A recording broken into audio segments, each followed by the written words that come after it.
அது ஒரு கிராமம். அந்த கிராமத்தில் சுரேஷ், நந்தினி ஒரு புருஷன் பொண்டாட்டியா வாழ்ந்து வந்தாங்க. நந்தினிக்கு பேய் பிடிச்சிருந்தது.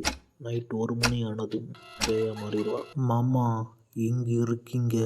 என்ன பண்றீங்க? என்னை கண்டுபிடிங்க பார்க்கலாம். நான் உங்களை தான் தேடுறேன். அட கடவுளே, என்னை காப்பாத்து நந்தினி. என்னை பயன்படுத்தாத, என்கிட்ட விளையாடாத. நான் ஏற்கனவே பயந்து போயிருக்கேன். சுரேஷ் மாமா, நான் என்ன மாதிரியே பேயா மாத்துறேன். அப்புறம் 2 பேரும் சேர்ந்து கண்ணாமூச்சி விளையாடலாம். ஐயோ, என் பொண்டாட்டிக்கு பேய் பிடிச்சிருச்சு. இப்போ நான் என்ன பண்ணுவேன்? நந்தினி, என்னை விட்டுடு. வீட்டு வேலை எல்லாத்தையும் செய்கிறேன்.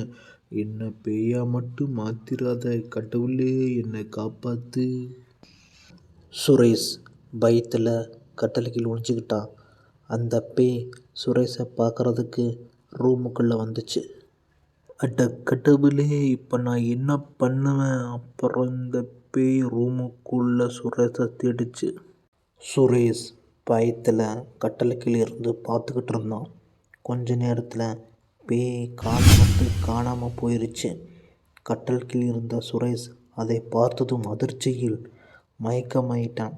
இந்த பேய் சுரேஷ் இங்கே இல்லைன்னு நினச்சிக்கிட்டு வீட்டை விட்டு வெளியே போயிடுச்சு. அடுத்த நாள் பொழுது விடிஞ்சிருச்சு. சுரேஷ் மயக்கத்தில் இருந்து எழுந்துச்சிட்டான். நல்ல வேளை பேய்கிட்ட மாட்டலை. அதுக்கு அந்த கடவுளுக்கு தான் நன்றி சொல்லணும். கொஞ்ச நேரத்தில் நந்தினி வீட்டுக்கு வந்தாள். அதை பார்த்ததும் சுரேஷுக்கு மறுபடியும் பயம் வந்துருச்சு. என்ன ஆச்சுங்க? ஏன் என்னை பேயை பார்க்குற மாதிரி பார்க்குறீங்க? ஏதாவது பார்த்து பயந்துட்டிங்களா? என்ன நைட்டில் பேய் பிடிச்சிருக்கு, பகலில் நல்லா இருக்கா? இல்லை, நான் எதையும் பார்த்து பயப்படலை. நான் நைட்டு ஃபுல்லாக தூங்கலை, அதான் ரொம்ப டயர்டாக இருக்குது அப்படின்னு சொல்லிட்டான்.